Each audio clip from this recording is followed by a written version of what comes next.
عملا والصلاة والسلام على سيدنا محمد المصطفى وعلى آله وأصحابه أهل الصدق والوفاء أما بعد.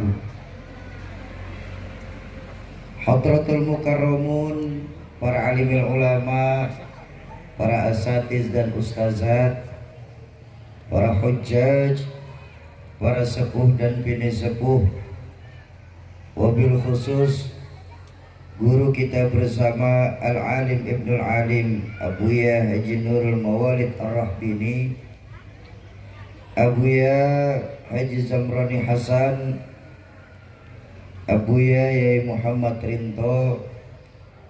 Mudah-mudahan Allah tetapkan iman dan Islamnya, amin, dalam rangka menjaga semangat Islam, khususnya di melalui beliau tercinta kita ini.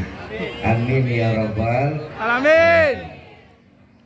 Tokoh-tokoh masyarakat Desa Kedondong, aparatur pemerintahan baik dari Desa Kedondong ataupun dari Kecamatan Meliau, baik sipil, TNI dan Polri, segenap tokoh-tokoh adat di Desa Kedondong, Ketua Perjalanan Komunitas Riau Indonesia Mengaji Bang Henry, segenap keluarga besar Banser NU, segenap keluarga besar organisasi-organisasi masyarakat lainnya yang tanpa mengurangi rasa hormat saya tidak saya sebutkan satu demi satu, segenap panitia Haul Akbar dan peletakan batu pertama Pondok Pesantren Darul Ulum Kedondong Meliau, bapak-bapak dan ibu-ibu jamaah ma'asyiral muslimin dan muslimat, para calon penghuni surganya Allah, amin, yang dicintai Allah subhanahu wa ta'ala.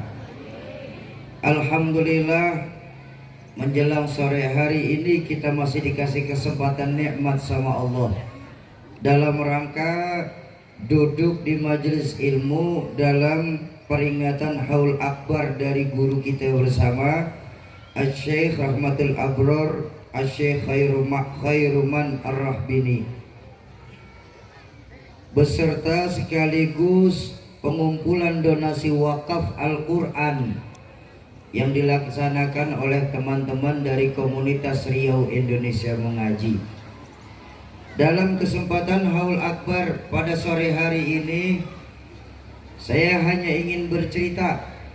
Jadi kalau tadi kata guru saya Kiai Rinto sampai malam saja, rasanya ndak enak. Kalau tadi beliau ngasih sambutan 20 menit, maka saya ngomong juga 15 menit. Sampai jam berapa? Yang enak saja sampai jam berapa, Bu? Ah? Sampai jam 5. Jam 5. 2 jam setengah lagi. Sanggup? Kuat Ibu? Bentar, saya tanya, Pak, istrinya minta 2 jam setengah, kuat Pak?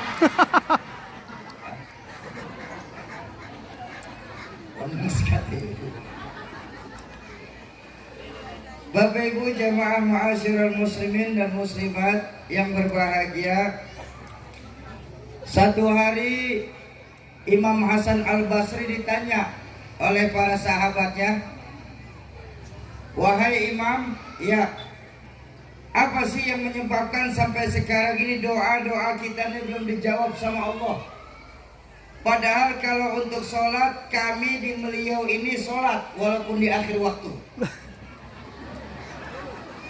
Sedekah juga kami keluarkan sedekah walaupun cuma 5.000. Sama yatim kita ikutan santet dan yatim walaupun setahun sekali. Begitu banyak Imam perbuatan baik yang kami lakukan.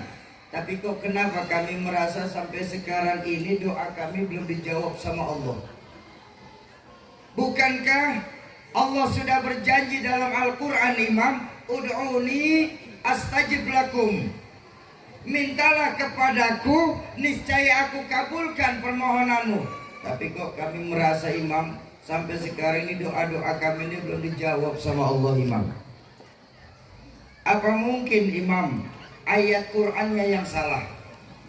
Tapi bukankah Allah maha benar, Imam?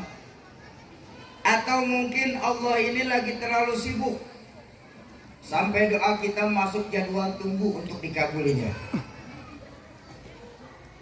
Mendengarkan pertanyaan tersebut, Imam Hasan Al-Basri tersenyum. Beliau berkata, para jamaah haul akbar, ya Imam, apakah kita tahu yang menyebabkan doa-doa kita sampai sekarang belum didengar sama Allah?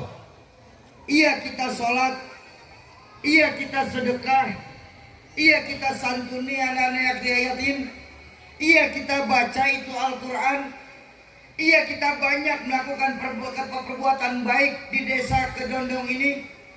Tapi tahukah kita sesungguhnya kenapa sampai sekarang ini doa kita belum dijawab sama Allah? Nggak tahu Imam, makanya saya tanya.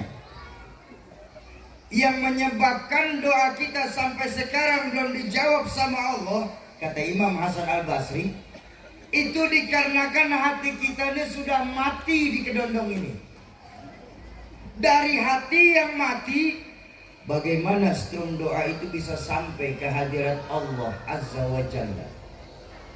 Contoh saja, pakai contoh, mudah-mudahan lebih gampang dipahami. Ini mic ada strumnya nih. Ada nggak strumnya, Bu? Ada. Kelihatan? Enggak. Kok bisa tahu? Ada bunyi. Strumnya memang nggak kelihatan, tapi gejala dari strum yang terlihat. Betul atau betul? Ini kipas di samping ada strumnya tuh, muter. Lampu di atas ada strumnya tuh, nyala. Ya kalau begitu nggak perlu profesor nurunin untuk mecahin masalah ini. Anak-anak kita pun paham, ya Pak ya. Di mana-mana kalau ada strum, mic pasti bunyi. Ya Bung Ye.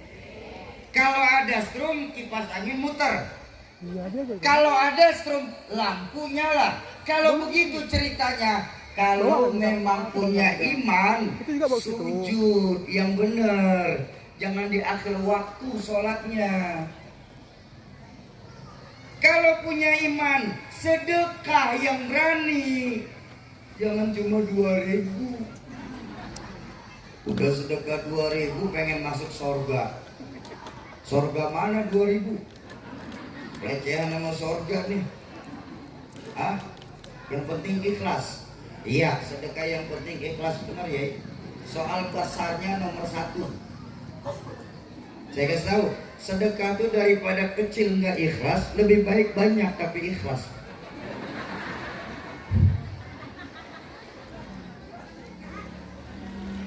Baik, tapi itu kalau jalurnya benar Pak. Punya iman, sujud yang benar. Punya iman, sedekah yang berani. Punya iman, ayo kita hidupkan majelis-majelis ilmu di tempat kita. Punya iman, ayo kita masukin anak-anak kita di pondok-pondok pesantren. Itu kalau jalurnya benar. Kalau jalurnya benar. Sekarang saya ajak berbanding terbalik. Strum ada, tapi mic nggak mau nyala Pak. Itu kata teknisi di samping, oh Syauki, yang itu mic-nya koslet namanya. Betul apa betul? Apa namanya? Ya rumus amat. Iya, di sini kalau haul, ini kita lagi memperingati haulnya seorang ulama besar loh. Yang kita berharap nanti di yaumil akhir beliau akan mengenalin kita semua yang hadir. Iya. Beliau lagi peringatan haul ulama besar kok pada lemes-lemes begini sih di Kedondong nih. Bu, mau semangat? Mau semangat? Saya minta ulang. Strum ada, tapi mic nggak mau nyala. Itu namanya kok. Alhamdulillah. Bukan saya aja yang teriak. Strum ada, kipas angin nggak memutar, kipasnya kok. Strum ada, lampu nggak nyala, lampunya kok. Ngaku beriman, tapi nggak mau sujud, itu namanya kok.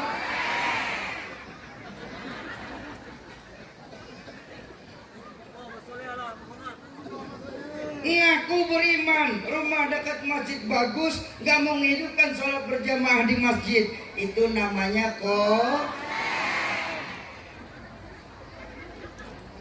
Ngaku beriman, rumah dekat pesantren, gak mau memasukkan anak ke pesantren. Itu namanya kok. Ngaku imannya besar, motor punya, mobil ada, rumah tingkat, sedekah 5.000. Itu namanya kok. Udah jelas nggak ya Pak ya? Ayo di kedondong ini Bang, yang koslet kita benerin dulu. Supaya apa? Supaya kedondong ini jangan sampai kebakaran karena ada yang koslet. Setuju? Setuju. Ya sudah, ayo kalau setuju tutup pakai doa. Hah? Kan udah setuju semua, mau ngapain lagi?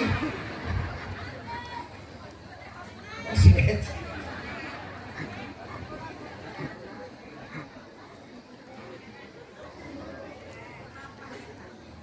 Lalu apa Imam? Sesungguhnya yang menyebabkan hati kita mati ini sampai doa belum dijawab sama Allah. Nah, mengambil keberkahan dari haul ulama besar kita Syekh Khairman Ar-Rahbini, saya ingin menyampaikan beberapa saja, 2 atau 3 saja dari sekian banyak jawaban Imam Hasan Al-Basri. Mudah-mudahan selesai 15 menit. Kepotong tadi 10 menit, berarti sisa 5 menit lagi saya ngomong. Udah dengerin aja, ngapa sih? Protes saja.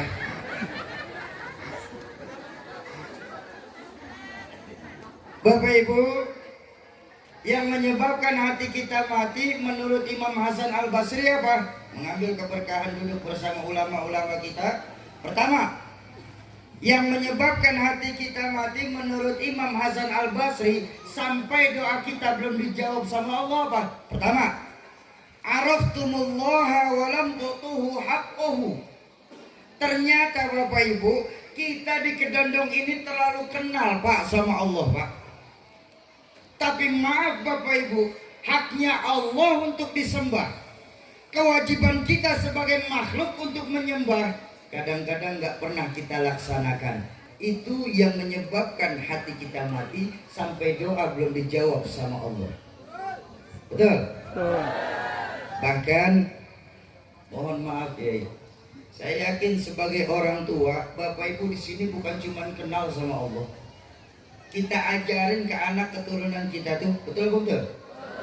Nah, apa mak? Siapa yang menciptakan matahari, bulan dan bintang?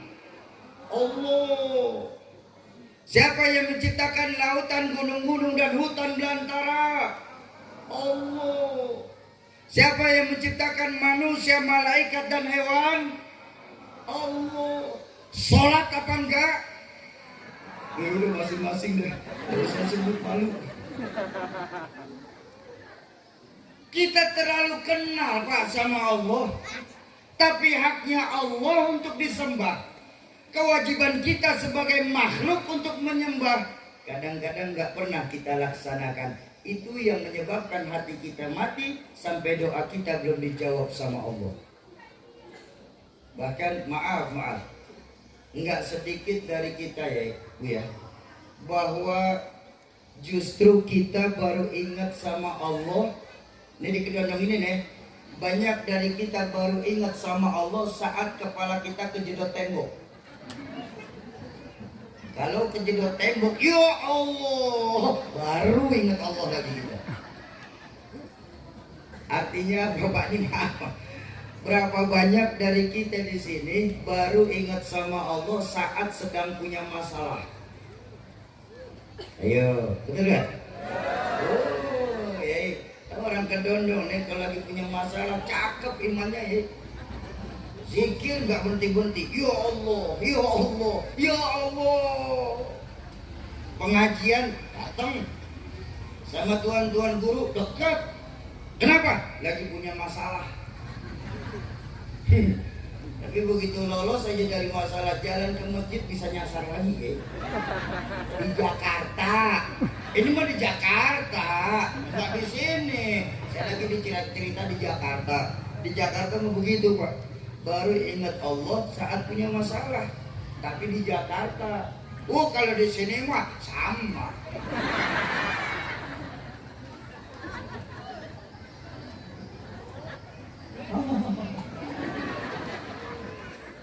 nyawa dilepas aja Bu, jangan ditahan-tahan. Karena belum lama kejadian kemarin, lagi acara di mana kita tuh kemarin, di satu tempat lah. Saat lagi ceramah yang lain pada ketawa lepas, ada satu ibu-ibu di pojok ditahan aja gitu. Begitu selesai pengajian bangun, karpetnya basah gitu. Lepas aja ketawa, jangan ditahan. Sian ntar santri beres stiker basah.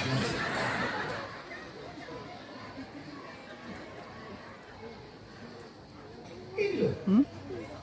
Sekarang ini secara jujur, bukankah tingkat keimanan kita sama Allah saat ini lentur, nyaris luntur adanya?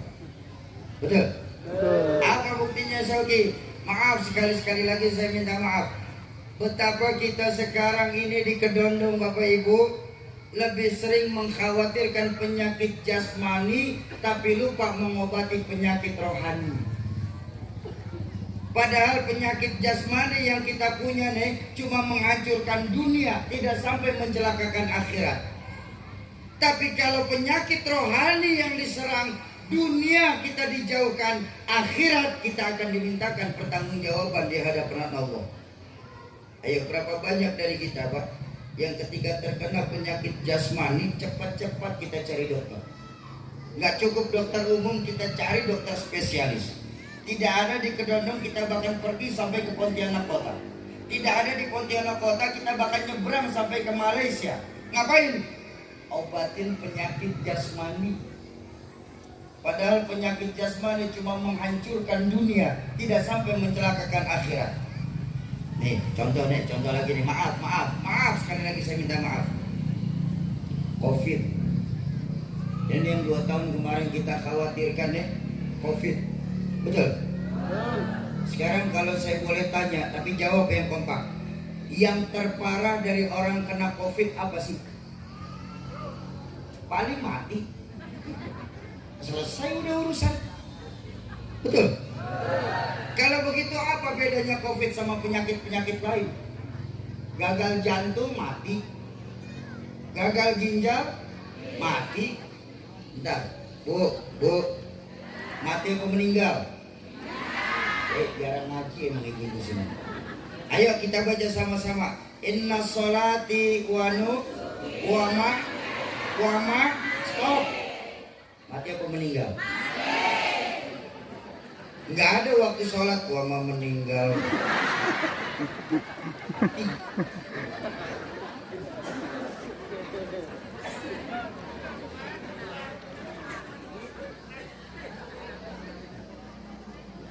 Gagal jantung mati, gagal ginjal mati, diabetes mati.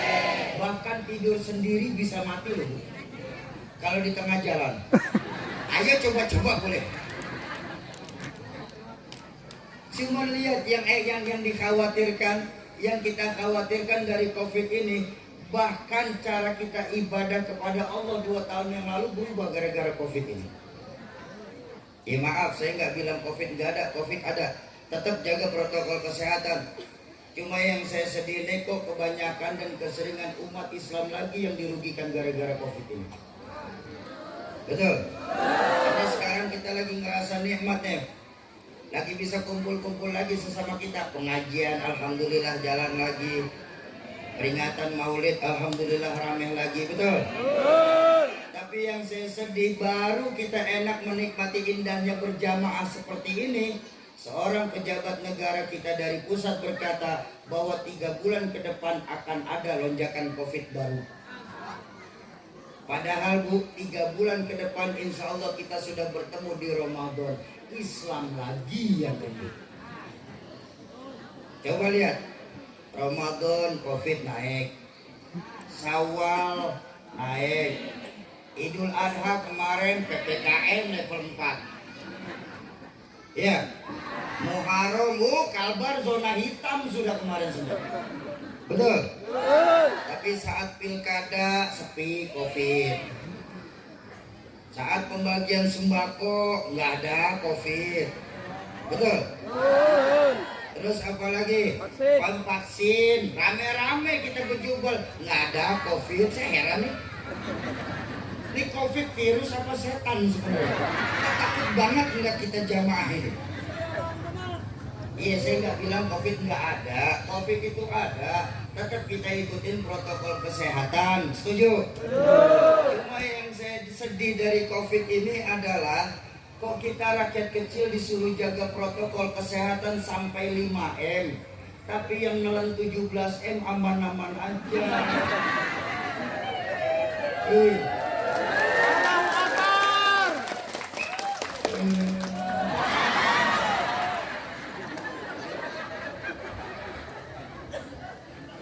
Asli terobati ya. Ayo, kembalikan lagi On nilai-nilai time. keimanan kita kepada Tepak Allah. tangan.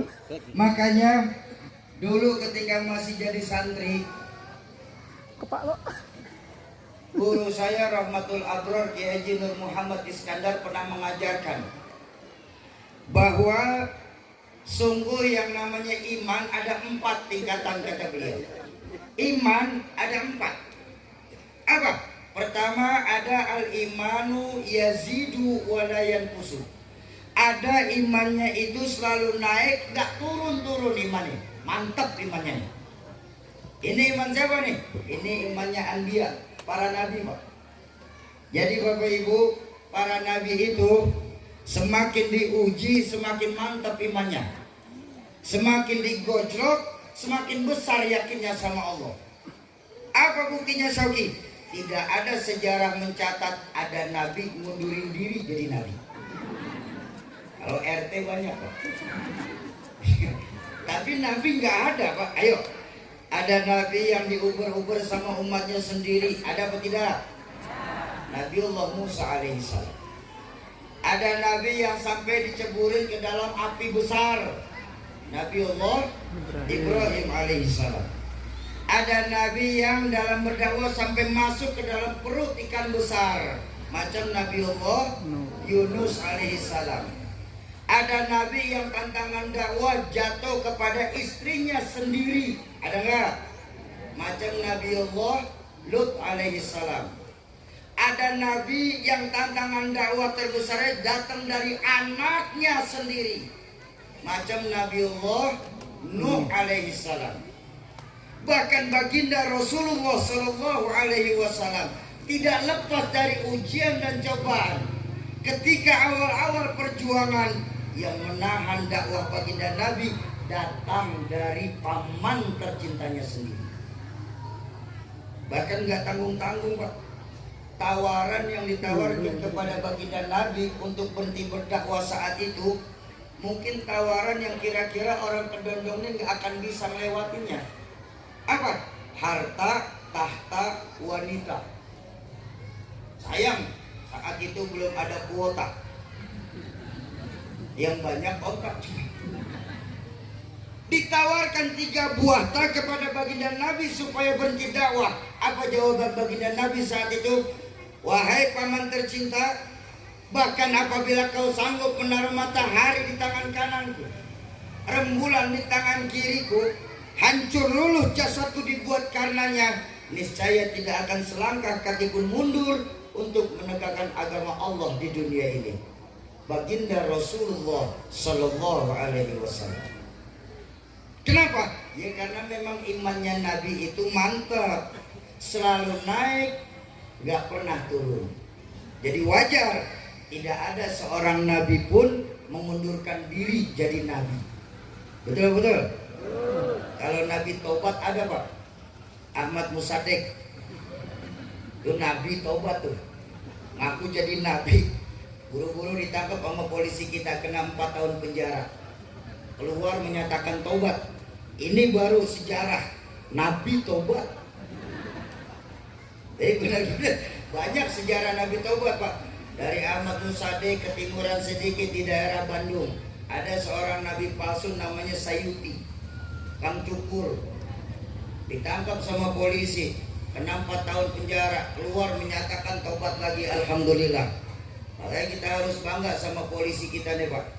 Jangankan teroris, Nabi ditangkap. Negara mana berani nangkep Nabi? Betul. Belakangan lebih hebat Jibril yang belum lama kemarin mati. Jibril mati, ditangkap sama polisi. Bagus tuh, Lia Eden lagi hidup ngakunya jadi Jibril. Coba kalau ngaku jadi Israel. Oh, begitu ditangkap Pak polisi bikin pengumuman untuk masyarakat Kedondong dan sekitar diharap tenang. Malaikat Israel lah tertangkap. Jadi nenek-nenek sama kakek-kakek jangan takut mati lagi. Nah, lumayan. Cuma sampai sekarang Israel belum tertangkap nek. Hati-hati. Bapak Ibu jemaah ma'asyiral muslimin dan muslimat, para calon penghuni surganya Allah yang dicintai Allah Subhanahu wa taala. Itu yang pertama. Al-imanu yazidu wa la yanqusu. Iman selalu naik, nggak pernah turun. Yang kedua, diajarkan sama guru kami saat itu ada al-imanu la yazidu wa la yanqusu. Ada imannya itu tidak naik tapi juga tidak turun-turun, stabil imannya. Ini iman siapa Syauki? Keren bener nih imannya bisa stabil. Ini imannya para malaikat. Jadi Bapak Ibu, kalau malaikat selalu berbuat baik, mereka nggak dapat pahala, Bu. Ya Bu, malaikat nggak pernah salah Pak. Ya jangan heran. Kenapa? Ya memang sudah tugasnya.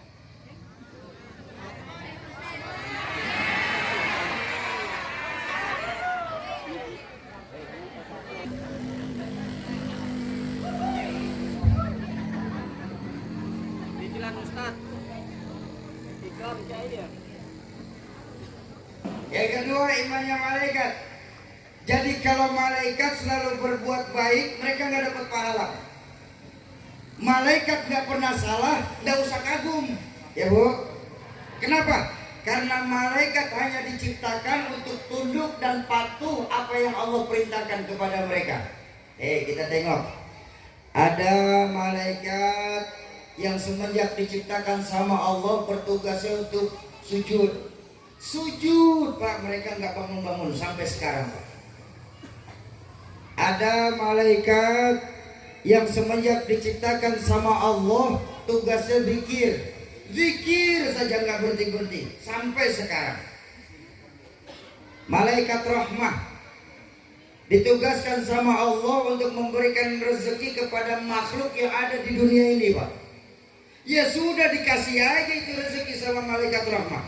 Nggak pernah malaikat rahmah sampai minta tambahan anggaran langit kurang Tuhan nih, nggak pernah. Malaikat Israel pencabut nyawa, dari pertama diciptakan sampai sekarang ya tugas malaikat Israel nyabutin nyawa aja tuh Pak. Mulai dari Nabi Adam sampai akhir zaman, malaikat Israelnya tugasnya apa? Nyabut nyawa. Nggak ada Pak malaikat Israel iseng sama nyawa orang. Tadi cabut ditaruh lagi, dicabut lagi ditaruh lagi, nggak ada. Nah, kontrol medis.